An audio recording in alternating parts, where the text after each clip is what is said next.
Now, what are organs?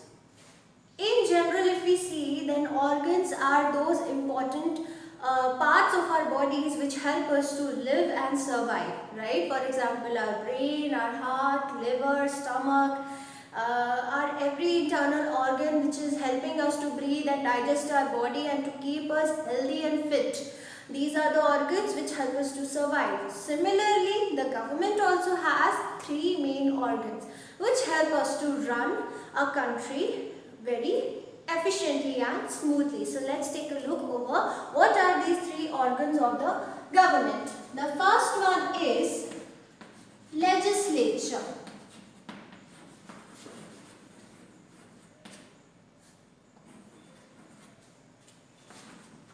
The second one is executive. And the third one is judiciary.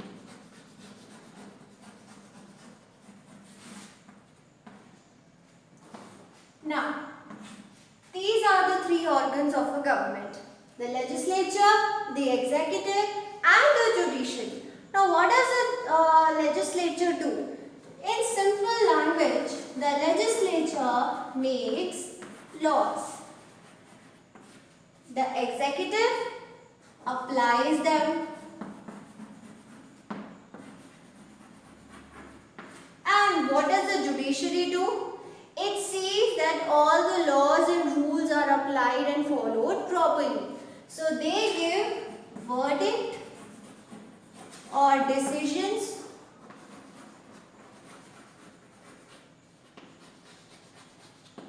on any case. So let's understand who all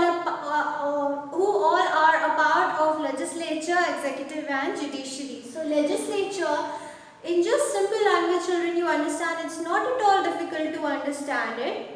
In legislature, the council of ministers, the members of the parliament who are sitting at the central level government in New Delhi in our country, who are a part of all the members who are the part of the parliament, also known as the Sansad, they make the rules and regulations for the whole country. The rules and regulations are already mentioned inside the constitution, as I have previously told you that a constitution is a book which contains the set of rules and regulations which helps the government to run our country.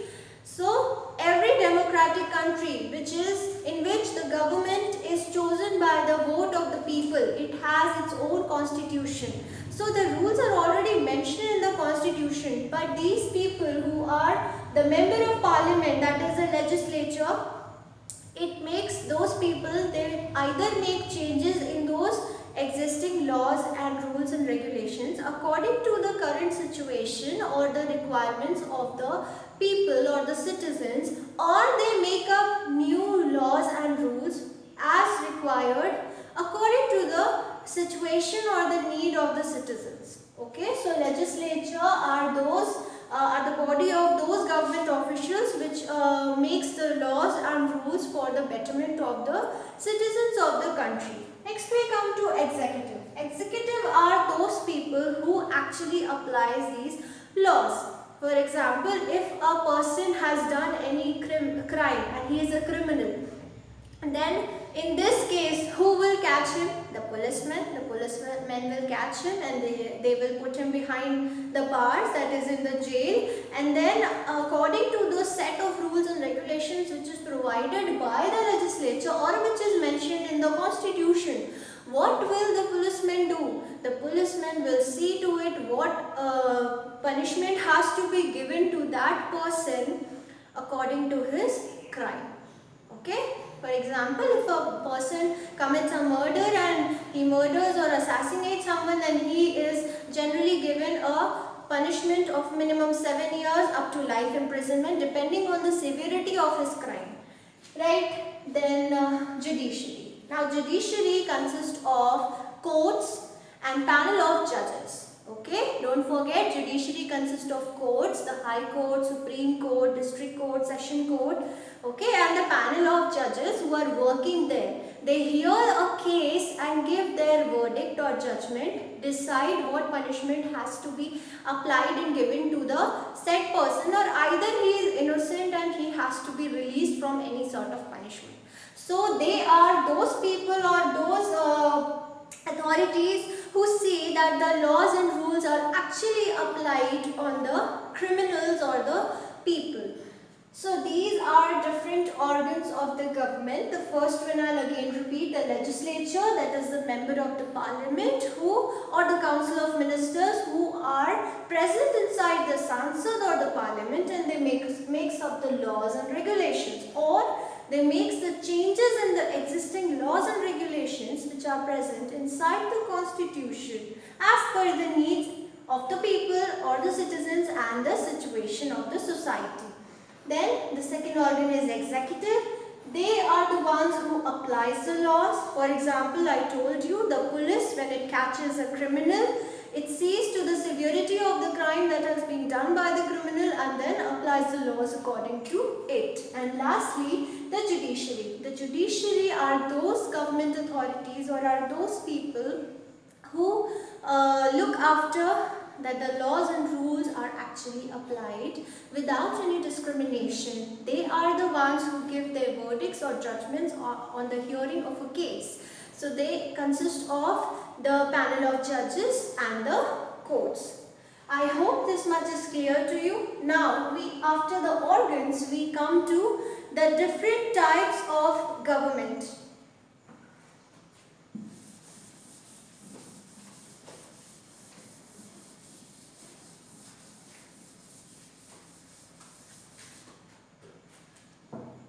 Now children, there are basically mainly three types of government which are present all around the world, which I will be discussing with you.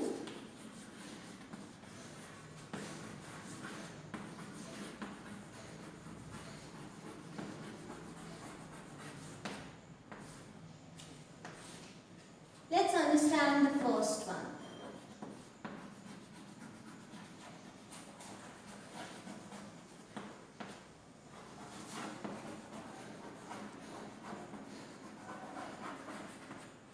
So, we have the first government here known as the democratic government.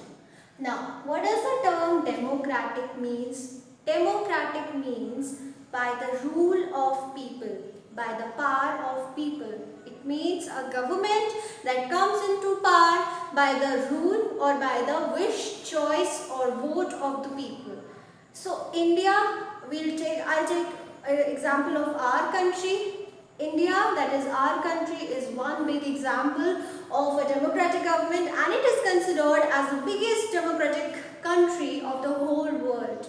Now, democratic government has some various features which are also jotted down here on the board, which will help you to understand what does a democratic government has, what features does it carry.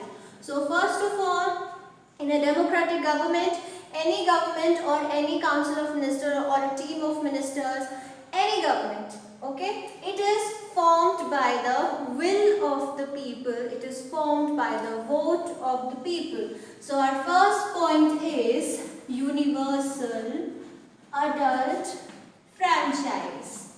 Pay close attention children, this is a very important term and it will help you throughout your life. So, what is universal adult franchise? According to universal adult franchise, now first of all you need to understand that this feature is present only in democratic government, and under universal adult franchise, any Indian citizen, I am just now talking about only our country, but it applies in all the democratic country. So, any Indian citizen who is of 18 years old or above, okay, any person who is 18 years old or above has the right to vote for his chosen candidate, alright, without any discrimination on the basis of whether that person is a man or a woman, whether that person is black colored or light colored, whether whatever language he or she speaks, whether he or she is belonging to northeast region or southeast region of India, whether that person is North Indian, South Indian, West Indian, whatsoever it is, or whether he or she is educated or not, what gender he or she is, or on any other aspect. The only and the most important thing which is necessary and required is that that person has to be an Indian citizen, that is born on the lands of Indian territory, right? And that person, as that person achieves the age of 18 years old, as he or she becomes 18 years of age, the person becomes eligible to vote for his or her chosen candidate, irrespective of his caste, creed, color, religion, language, gender, etc. Okay, even the financial status, even the educational status cannot stop any person to vote for his chosen candidate if he or she is above 18 years of age or has become of the 18 years of age. Then automatically that person becomes liable to vote for his chosen candidate. So this is what universal adult franchise say, that if you are an Indian citizen, if you are of 18 years old or above, you automatically have the right to vote for your favorite candidate to make up the government. Now this also comes under the right to vote. Always remember that the universal adult franchise also is referred by the term of right to vote because it's provide this right. Now, next feature that a government which is ruling, which has come to power by the vote, by the choice of the people or the general public, it has to rule for 5 years. How many years?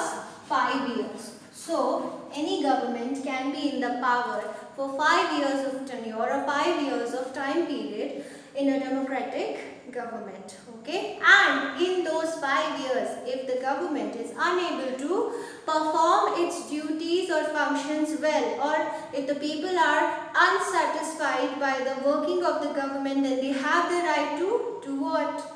To vote for another political party and the candidates in the next election, which are held after 5 years. So you see, every 5 years elections are held where the government can be changed or they can be continued, depending on the working and the functions and duties that they are performing, whether they are able to work for the betterment and the welfare of the public or the common masses or not. So in a democratic country, a democratic government has to see that it is very necessary to satisfy the needs and the requirements of the general citizen. If it fails to do so, then the people have the power of vote in their hands to change their government as and when required at certain intervals, after 5 years, whenever the elections are held.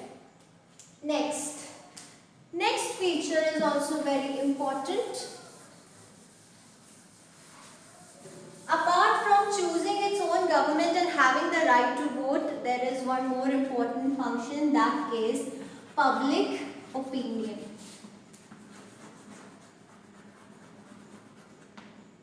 Okay? So, in a democratic government, the people, the common people, they have the right to give their opinion. Opinion means views. What does it mean? Views. Suppose if in an examination you find that a exam paper of a certain subject is very tough, what will you do? Some of you will be hesitant to speak out to your teacher. You will be scared that, what if I speak and I get scolded in front of the other students? But some of you will raise your voices and will ask the teacher that, ma'am, why is the paper so tough? I'm not able to solve it, or this question was not in this form, or this question is very confusing, or please help us out. So what are you doing? You are giving out your opinion. If your parents bring you something, they buy you something, any toy or any book or any storybook, and you don't like it, or if you like it, so you are free to give your views over the book or tell your opinion comments that whether you like that book, whether you did not like that book or the toy or whatever thing they bought for you. So what are you doing so? You are giving your opinion. You are providing your views and your feedback to your parents, to your teachers as to how you feel and how you feel about the particular thing that has been served to you. Whether you like the food or not, whether you don't like the food, whether you like the place or not. So it's about liking something and not liking something and the improvements that can be done in certain things. So same applies to the government. If the government is not working enough for the welfare of the citizens of the country and is just focusing on its own profit and is not doing anything for the citizens of the country, people are free to give their opinion. They are free to give their views that yes, whether say if I talk about myself, if the government has applied or introduced some sort of new job employment opportunities, if I'm happy with it, I'll give my opinion that yes, I'm happy with the working of the government, that it is trying to work for our betterment, for our welfare, it is trying to provide us job opportunities. If I don't like the idea, then I'll say that no, this was not required, I don't like this working scheme of the government. Or if the scheme is good but there are some drawbacks, some problems in it, some loopholes in it, so I'll try to give my suggestions that yes, the government has done a good thing but maybe some improvements could have been done.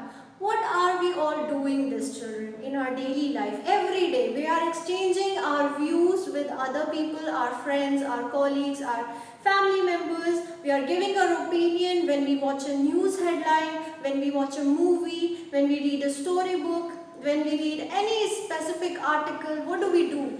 Our brain, it gives us a certain feedback that yes, if you liked it, then a positive thumbs up. If you don't like it, then a thumbs down. So this is known as public opinion. That is when the public give its views on the working of the government. And yes, one important thing. Now you must be thinking that how does the people or how can we citizens express our opinion? The ministers are not in our reach. So there are two major platforms these days. Earlier it was only the media person, the news reporters.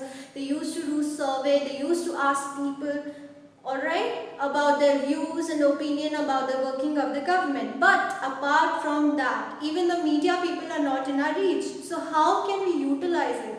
How can we utilize and what platform can we choose to make our voices rise up and to reach the government? And the most important platform these days and very common platform is social media. You can take up to Twitter handles, you can go to Twitter platform and there all the political ministers are present. You can directly tag them and tell your problem of your city or locality. That sir, respected sir, honorable sir, minister, prime minister, whosoever you are referring to, that there is this big issue which is going on in our locality and people need to go through it, the executives, the concerned person, they need to go through it. So public opinion is not just a small thing, it's a big thing. It plays a very vital role in the forming of a government, especially a democratic government, because the government has to work for the people and it is formed also by the people. So you see, we are the ones who choose our government, who choose our candidates, and we are the ones who can change it or who can bring the improvements.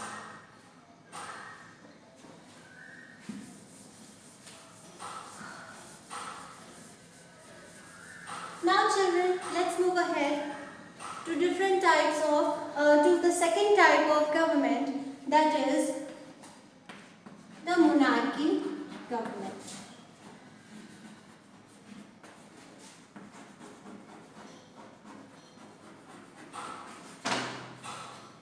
Now, monarchy. Monarchy means kingship. Okay? Now, what happens in a kingship? A person is a king, a man is a king. After his death, his son will become the next king. And then after the death of his son, when he matures, he grows up, he becomes old and dies, and his grandson, his next son will become the next king.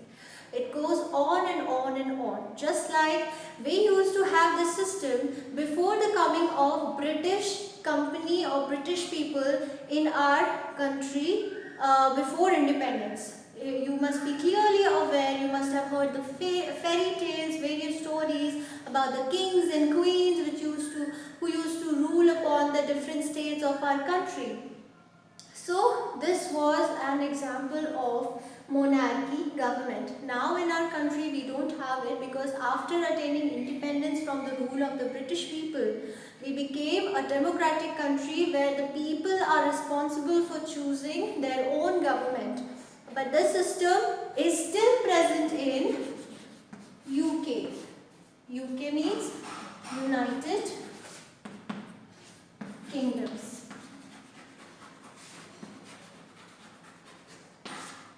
Okay, so this system is present in UK or United Kingdoms, where there is a king or queen ruling, then his or her next child, the eldest child becomes the next ruler of the territory or the state. Then after his death, his own child becomes the next ruler of the state. So it goes on and on and on. Here there are some differences from the democratic government. First of all, there is no choice of people. Rule of people is not involved. It means that people cannot choose their own kings. They can't choose their own government just like they can do in a democratic government. Here we can vote and choose our favorite candidates as the members of our next government, or we can also change it after 5 years. But it does not happen in monarchy. In monarchy system, what happens? The king dies, his son becomes the next king, then that person dies and his son becomes the next king. It goes on and on and on. Okay, until and unless they dissolve or end on their own. So they are the ones who take the decisions for the people of the country. In contrary or in opposite to what the democratic government do, the government is chosen by the people, it works for the people, and it takes decision for the welfare of the people according to their needs. But here the case is a little bit different. They are not chosen by the people, they work according to their own terms. The people have to follow the decisions that have been applied by them without any arguments. Okay, so these are some of the differences. Plus, there is no duration of the that is fixed for the working of the monarchy government. It can be more than 5 years, it can be more than 10 years, it can go on and on and on till the king is alive. The monarchy government goes on and it does not end till the monarchy government dissolves on its own. That whether the king or the prince dies, whether the queen or the princess dies, and there is no one to look after the whole state or the territory or the country, and the monarchy system finishes off. So till that time it goes on and on. So you see the first feature, that it is not made up by the choice of the people, just like we had in democratic government. Then the monarchy government can apply law, and only the king has to take decisions with the help of few authorities or few officials who are with him, and he does not need the permission of the people to rule over the state. He does not need the opinion of the people to rule over the state. The king or the queen has his or her own opinion. Alright, and where it is found? It is mainly found in the United Kingdoms. Now, next we come to the last type of government, that is the dictator government.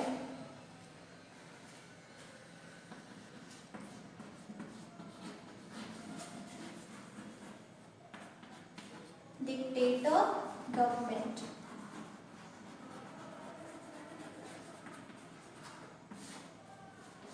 The dictator government is also known by two other terms, dictatorship or authoritative.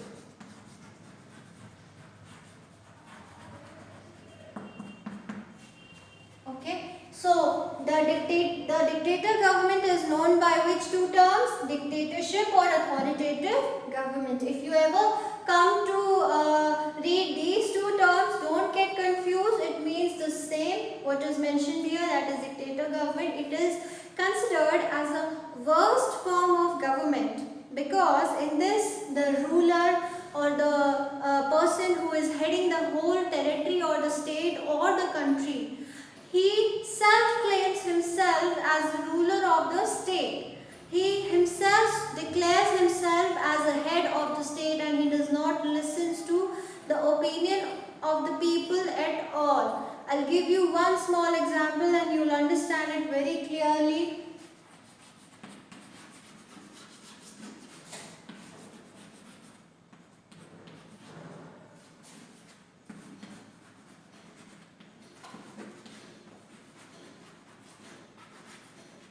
Children, you must have heard of these two names, Adolf Hitler and Kim Jong-un. Adolf Hitler was a German dictator and Kim Jong-un rules over North Korea. So you see, both these people, they were very cruel, very tyrant, and they never listened to the opinion of the people. They never cared about their feelings, they never cared about what they need, they never cared about their aspirations, their requirements. No, never. That is what is meant by a dictator. A dictator, which we call in Hindi as Tanashah. A person who is very cruel, very tyrant, kills people of his own country, never listens to anyone. So how do these people come into power actually? It's not like that you are that one single person and you go out in public and declare yourself that yes, I am the dictator of this country now onwards and all of the people have to follow me. No, it does not follow like that. First of all, a person needs to have a strong army backup. In this case, Hitler also had a strong army backup, and in this case in North Korea, Kim Jong-un also has a strong army backup. The people are not free to go around or roam around freely in public places. They are not allowed to leave their country. They cannot travel. Even other foreigners and tourists cannot visit their country. And everyone has to follow whatever rule has been applied for all. If any person, whether a man or a woman or a children, tries to disobey the rules that has been applied by the dictator or the ruler under dictatorship, then that person has to go either through severe punishment, torture or even death.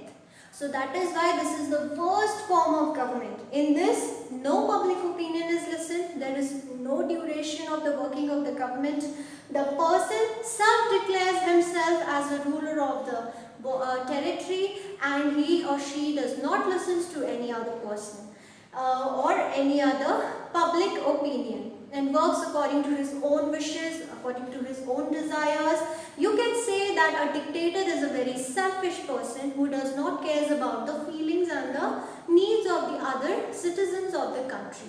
So more or less the country are just held into hostage by the ruler of the territory.